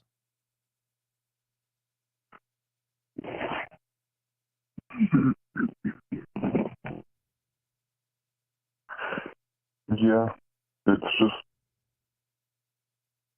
I didn't even know that was about the reptiles and the prefrontal cortex and how self-awareness is not, it's not something that's just innate. I didn't. Some mammals have it, but not many. Dolphins have it. Dolphins have names for each other through whistles. Some elephants have elephants have a small, I believe it's elephants have a small prefrontal cortex. So there's like, I think there's 7 animals that have a prefrontal cortex, but it's not nearly as developed as a Homo sapiens prefrontal cortex. So like my point is like, all of these are important. You can't not take care of yourself or you'll die. If you didn't have a selfish part of your brain, you would step out in front of a train and not know that you're doing it, or not know that it mattered, or you might not think to eat, or you might not think it's important to procreate. And these are things that keep us alive. This is getting at Richard Dawkins' book, The Selfish Gene, although I think he takes it a little too far. Maybe he's selfish. I don't know. I've never met the guy. That was a joke.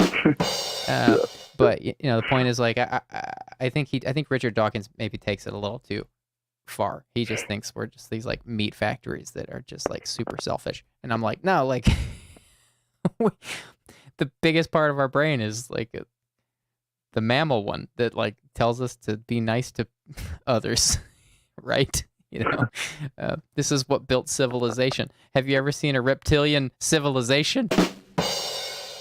I've not seen one. So I don't know. All these good ones. Yeah, but maybe just you might try meditating. Is meditating helpful for you? Have you ever tried it? I have, and I've tried meditating, but my brain just cannot seem to idle. And even if I know meditation is not about the brain idling, it's about letting the thought. It's not sticking to one thought, just letting the thoughts go. No control, right? Just right. Vibe with the universe, essentially. Yeah. I'm going to mention one more resource because you've been through a lot. I realize I've given you 4 things here, so I don't want to blow a fire hose at you. But this is I'm going to talk about the work of Belarus Naprostek for a minute. And then with that, after this, we do need to wind down the stream because we try to keep calls here to about 30 minutes. And I'm sorry. No, please don't be sorry. I didn't go quick enough there to finish my thought. It's no problem. I just we try to. It's getting late, and my brain is going to start turning into mush. But this comes with a welcome for you to call back again anytime. You can call back again anytime. We do these streams twice a week, so please call again anytime. My brain is going to start turning into mush here soon. In fact, it may already be mush. But you and me both. Yeah, but Belarus Naprostek, she's an author and a psychotherapist, and she has this company called Health Journeys. I'm going to put the link in the chat for you so you don't have to write it down. But she sells these guided imagery meditations that are amazing, and she basically takes all the work out of meditation for you. If you have a hard time meditating, I cannot say enough good things about Belarus Naprostek's work. She has, it seems, somewhere between 50 and 100 sessions available. Maybe not quite 100. I don't know the exact number, admittedly, but they're all themed. They all have different themes. So one is on overcoming alcohol abuse. One is on anxiety and panic. One is on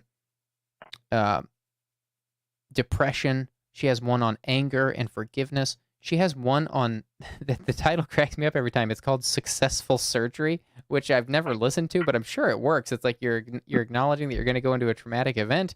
There must be something to it, but the title cracks me up. It's literally called Successful Surgery. I don't mean to laugh at it, but it cracks me up. I can't control it. It's like, what a funny name. I'm putting this in the chat for you. She is amazing. The meditations are anywhere from 20 minutes to an hour long, and depending on the length, the price ranges from $6 to $12 or something like that. So it's very affordable. And then the file's yours. You download an MP3 and it's yours forever. And I've listened to one single file like 100 times before. So you can use it like twice a day or once a day or work it into your routine however you want. They never get old. I'm putting this in the chat for you. Belarus Naprostek guided meditation. There's probably some typos because it's getting late and I'm typing fast. Sorry, guys. But there it is. And my friend, I applaud you again for everything you've been through and for maintaining the perspective you have. And, you're getting a lot of love in the chat. I didn't really get to feature anything in the chat because I was listening to your story. There was a lot to your story. But the chat is full of good food for thought for you that you might revisit tomorrow once this is up. And again, I'll probably please. after the call. Okay, good. Just know that there will be about 3 or 4 hours once the stream ends where the chat is not available, and it's not my doing. It's just once the stream ends, YouTube takes like 3 or 4 hours to process it. So if you want to read it tonight, you might go open the stream now and just leave it up so you can scroll through it. Otherwise, as soon as I take the stream down, it's going to be down until tomorrow. But it will be up tomorrow. But with that being said, please call again anytime. Would love to hear a good update. I hope the things that we discussed tonight were helpful. I hope you enjoy those books. I hope you like Belarus Naprostek as much as I do. And would love to hear a good update from you in the future. I am excited to give one and good hopes. Awesome. Take care and good night. I just want to say before I go as well. Sure, yeah. Your videos have been the core of me and my family's humor as well. My mom absolutely loves jellyfish. to death. Oh, your mom. Interesting. Yeah. Can I have her number? That was a joke. Yeah. But you have been a core of resist. a lot of happiness in my family, amongst my friends and my best friends, and I greatly appreciate all the work that you have put into it. It's still to this day, I rewatch them, and I still laugh, and your content is golden. Don't stop being you. I appreciate that. Thank you so much. You're very kind. And looking forward to a good update from you. Take care. Thank you, Julian. Good night.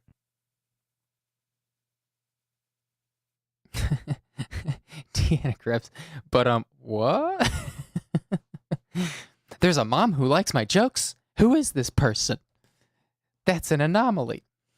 All right, guys. I have got to wind this down before I start making any more inappropriate jokes because it's getting late. And the later it gets, my inhibitions go out the window. So I need to get some sleep. But this has been a beautiful time. I want to thank all the callers for sharing so openly and for being real. Thank you to the chat. I'm sorry I didn't get to more in the chat, but the chat is always such a valuable resource to the callers after the fact and during the calls. So thank you guys for sharing your thoughts. Of course, we all know we can't all be right, but that's the beauty of this place is we can all just say what we're thinking or what we've been through that might be helpful. We do these streams 2 times a week on Tuesdays and Thursdays at 10 p.m. Eastern, 7 p.m. Pacific. We also have a Discord channel, Discord server, that is, with dozens of channels, I believe, at this point. There's so many channels in there now. I can't believe it. Every time I go in, I'm like, whoa. But it's totally free. It's an extension of this stream. It's called the Anonymous Live Discord server. The link to that is in the video description. And it's just full of what seems to be very high-quality people. Every time I'm in there, it's like people talking about just amazing stuff. There's accountability channels. There's an anonymous confession channel. So if you want to confess something completely anonymously, I don't know who's posting in there. The mods don't know who's posting in there. It's completely anonymous. So we've tried to set up a place where people can just chat about whatever is on their minds. Deanna Krebs just put the link in the chat. Deanna Krebs is one of our mods. She's one of our OG mods. Thank you, Deanna, for being here tonight. I think you were alone again, Deanna. You are a trooper. You are a champion. You're more than a trooper. You're a stormtrooper. Deanna Krebs, the stormtrooper. You're often here alone, and you always keep us on point, so thank you for being here. And, yeah, I will see you here on Tuesday, but keep an eye out here on Sunday. What's coming on Sunday? I don't know. Or maybe I do. You're just going to have to wait and find out. Good night, everybody.